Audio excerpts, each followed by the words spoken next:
Ladies and gentlemen, all the spots have been filled. Money in the Bank is set. We got a few more matches to build over the next couple of weeks, but it's happening, and we're talking about the last couple spots filled by Smackdown Live. Welcome to Tuesday Night Live. Yeah. We open up Smackdown with Joe he's just ready to fight Daniel Bryan. And Daniel Bryan's just as ready to fight Samoa Joe.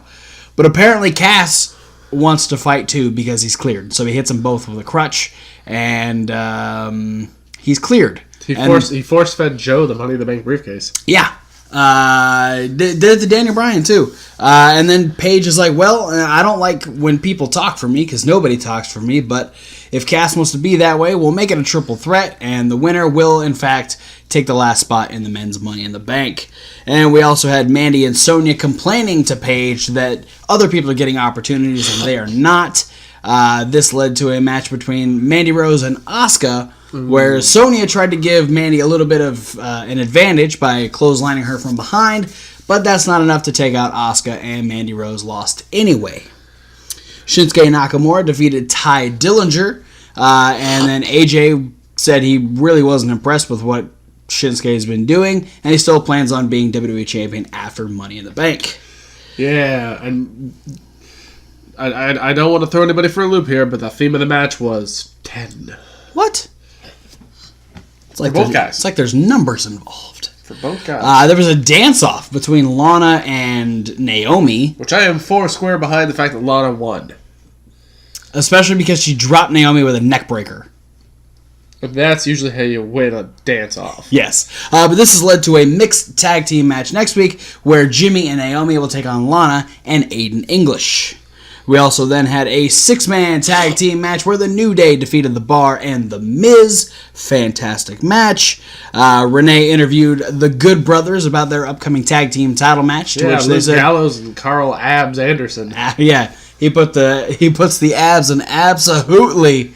They're very confident. They're in the best shape of their lives. They are preparing for the Bludgeon Brothers, and then the Bludgeon Brothers broke in the TV. Somehow.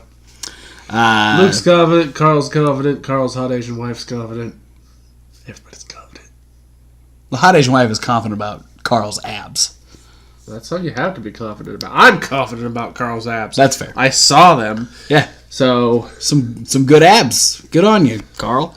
Charlotte and Becky talked about Money in the Bank, about how both of them are going to win. Paige made things awkward and then made a match between the two for next week. Oh. Zelina told Sin Cara, no, you don't touch Andrade Cien Almas. No. And Sin Cara was really confused. And then in the main event, Samoa Joe won the triple threat by making Daniel Bryan pass out to the Coquina Clutch, and Samoa Joe takes the final spot in the men's Money in the Bank. And we still don't know which member of the New Day. Doesn't matter. It's going to be all three of them. Technically, they could all three get involved in the match. Yeah, that's the thing. I really want the rule to be that all three of them are in the match, but they have to tag. So the other two just stand on the corner? Yeah, no matter what's going on, they have to just stay on the corner holding the tag rope. And then on 205 Live, we had Kendrick and Gallagher defeat Lucha House Party with some help from Drew Gulak as he crotched Lince Dorado on the top rope.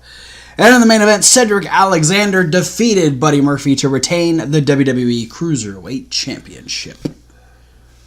That being said, what'd you like about Tuesday? Drew Gulak. Of course you did. On commentary, talking about Lindsay Dorito and Lindsay Dorito. You know, Lucha Libre and you. I love his character build. Like, he was always like I'm better than you because I don't have to fly and flop all over the place. And now he's just an asshole. Yeah. He says shit just to piss people off, and it's hysterical. Well, I really like the one of the things that he brought to the conversation, which I think it was Percy, was like saying like, "Oh, well, are you jealous because you can't do these things?" Yeah. And he's responded back. He's like, "I can do those things. I choose not to, and that's why I'm better." Yeah. Which, as somebody who's seen Drew Gulak's body of work from essentially his inception in the wrestling business until now, he's absolutely telling the truth. Yeah. If you don't believe me, just ask Soldier 8. Didn't he retire? Yes. Yeah. But him and Drew were really close. The closest of close. Pretty much.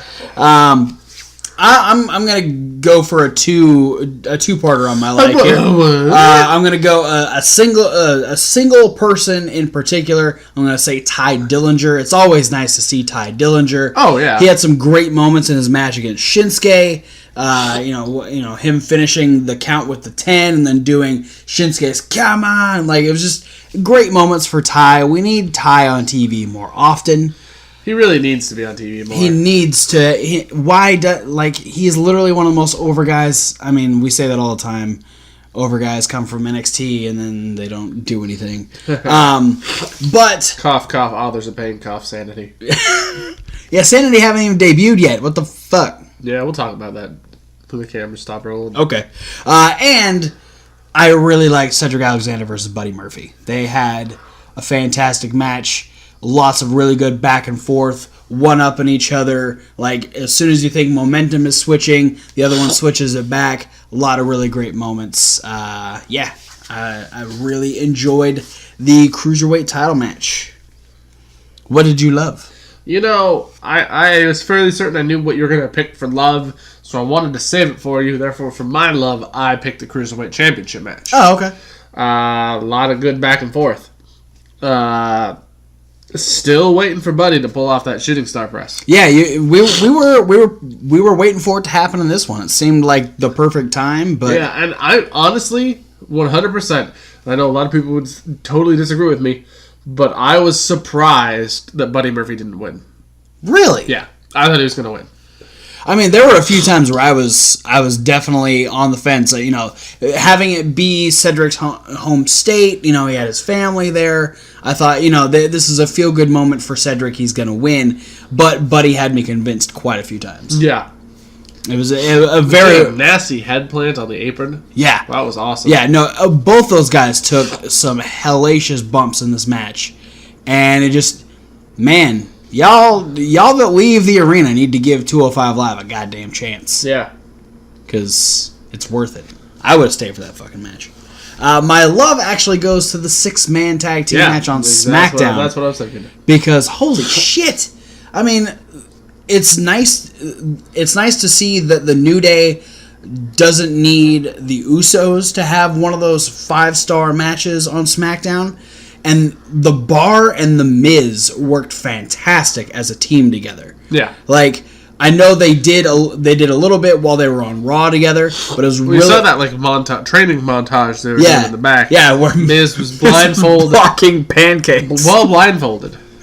Oh, man. Yeah, no, it was just some fantastic stuff, some great work from all members of the New Day, great close calls, lots of false finishes. I mean, there were a few different times where everyone could have won the match, and then it was randomly broken up, or there was just... a last-minute kick out. It was just some great stuff in that match. And I love tag team wrestling. It's so much fucking fun.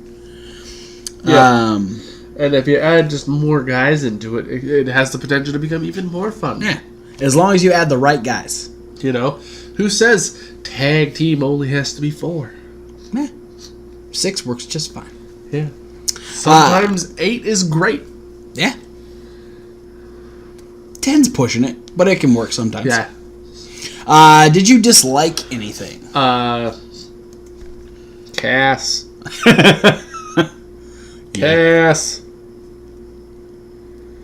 I mean, either he's not trying or they're just not trying that hard with him. Yeah. Because if they wanted anybody to believe that he was coming out not to swerve with the crutch thing, they would have given him a crutch big enough for him to actually lean on. Yeah, that was a really dinky crutch. Yeah, I mean, it was just... Excuse me for a moment there. He's a tall dude. Yeah. The crutch doesn't have to be huge, but it should at least be extended all the way. Yeah, he shouldn't be hunching over like an old man in a walking stick situation. Yeah, I don't. I want Cass to do something worthwhile, But so far... Oh, yeah, he attacked Daniel Bryan after the match. We didn't talk about that. It's not really worthwhile. No, it's not, because we didn't get a good match at Backlash, so I'm not expecting anything from either Money in the Bank or... I thought it was a great match, because it was basically a squash. Well, that's true. That's besides the point. My dislike is there was just some really awkward moments on SmackDown, whether it was Paige creeping in the back on Charlotte and Becky, or the Zelina Sin Cara thing was just really weird. Yeah, I felt like that needed that should have been at the beginning of the show. It and needed they should have had a match afterwards. Yeah, it needed context. Like, I mean, they'll probably have a match next week. Yeah, well, and I know that Sin Cara and Andrade know each other from Mexico. Yeah, I mean they're well aware of each other, but I don't think that was enough to warrant a very awkward situation with Zelina. No, I just think they're. I don't know where the end game is going with this. I'm really thinking they're trying to push the overprotectiveness of Zelina as like an agent type character. Yeah. Nobody gets to get close to her pet project. Yeah. Well, we'll see where that goes. We'll also see where Money in the Bank goes because we're getting closer. But for now, guys, thanks for watching. Don't forget to like, comment, and subscribe. Click those links down below. There are so many social media links. There's a podcast link. That's the link that says SoundCloud. And there's Reasonable Wrestling It's Fans. Reasonable with a W. Like Wrestling, where there is The List with Kevin Hawk, Question of the Week with Thomas Wolfe. There's punishment videos, unboxing videos, and other videos that are loosely based around wrestling. But for now, guys, thanks for watching, and we'll see you at whatever video you decide to watch next. Unless we poke each other's eyes out in that video, then we won't see you. But we'll still say, fuck Modus. Yeah, all the time. We don't need to see to say it. No. See? Eyes are closed. Fuck Modus. Good job.